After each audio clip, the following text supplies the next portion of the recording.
Hello, I'm Thomas Kikta, Vice President of the Aaron Shear Foundation and Chair of the Classical Guitar Department at Duquesne University in Pittsburgh, Pennsylvania. I'm here to discuss a few of the technical issues in Alan Hirsch's DayBreak found in this edition of Prodigies. A few of the subjects we'll be going over are sympathetic motion, which will help you play your PIM arpeggio, as well as visualization, which will help you minimize your errors and assist you in learning DayBreak with security and confidence. So please, let's open up to DayBreak in this edition of Prodigies, and let's get started. When you first take a look at DayBreak, you'll notice that it is a PIM etude, or in other words, a study that focuses on the PIM arpeggio. When Aaron Shear would teach the PIM arpeggio, he would introduce a concept known as sympathetic motion. The word sympathetic simply means together. If we start with our thumb on 4 and our I and M finger on 3 and 2, we would sound P and then move I and M together to sound G and B. Notice when P sounds, I and M will place on the string, and then when I and M sound, P will place on its string. As you can see, I and M are moving together, or sympathetically.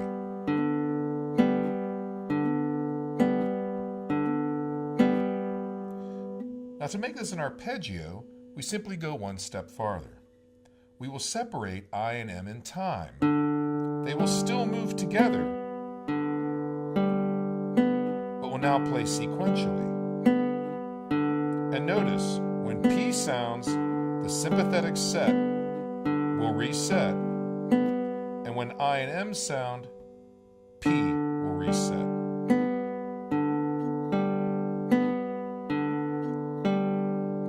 Also take notice that A and C are moving sympathetically with M.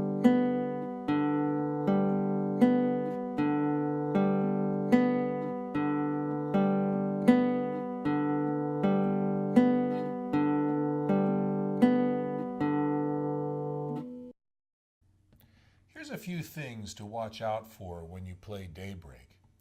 Notice in measure 1, going from measure 1 to measure 2, that the string grouping changes from a 4-3-2 string grouping to a 3-2-1. Make sure that this transition happens from the elbow. The movement I am making from 4-3-2 to 3-2-1 is occurring from the elbow. In addition, notice at measure 8, there will be a pull-off from the C to the B.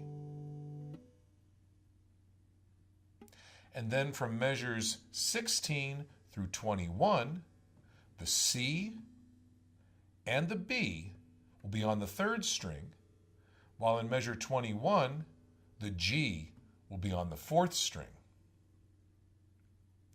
And then notice at measure 32, the DC al coda, de capo al coda, meaning that when you play through the whole piece to that point, the DC al coda, to go back to the beginning and play to the coda point at measure 14. And then skip down to measure 33 and play the coda to the end. Now, as you approach DayBreak, you might be tempted to want to just pick up the guitar and start playing it and kind of getting to know how it sounds. Try to resist doing this. How about we try something a little bit different? What we're going to do is, without the guitar, we're going to pre-read a segment of DayBreak. Let's just take that first measure. And instead of picking up the guitar and playing that first measure, let's take a look at the music and in our mind's eye, see ourselves playing it. I see my thumb on the 5th string with the A, my I finger on G, the 3rd string, and I'm holding the C and sounding it with M.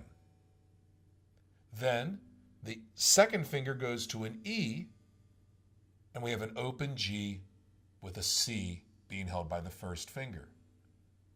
All the while, P-I-M is being played in the right hand. So I would pre-read this segment like this: A, G, C, E, G, C. As I said that, I saw in my mind's eye where my thumb was on the fifth string, where my first finger was on the second string, and then my second finger to the E, holding an A minor seventh chord. A, G, C, E, G, C. Then I'll take the next measure and do the same thing. G, C, E, E, G, C. So now I could pre-read those two measures together as one segment. A, G, C, E, G, C, G, C, E, E, G, C. What this does is it allows me to see in my mind's eye exactly where this sets on the guitar without me trying to play it. Many times as we try to play it, we make mistakes, and now we have to undo that mistake. So this way we kind of plan out how we're going to approach that little segment. Now that we understand it, we'll play and say it. A, G, C, E, G, C, G, C, E, E, G, C. This process helps reinforce visualization, helping us to clarify exactly where and how we play the segment before we even put it on the guitar. That way, when we finally do put it on the guitar, we minimize our confusion, minimize our errors, and learn the piece with more security and confidence.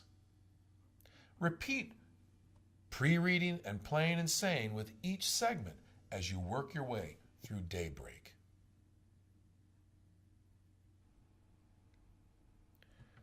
And now I would like to perform for you DayBreak.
I hope you enjoyed today's presentation, and I hope to meet you again in future presentations with Prodigies. Until then, please feel free to explore our website, the AaronShearFoundation.org, and check out the different videos, studies, music, and announcements of events that we will be doing around the country. Thank you again for watching, and until the next time, take care and goodbye.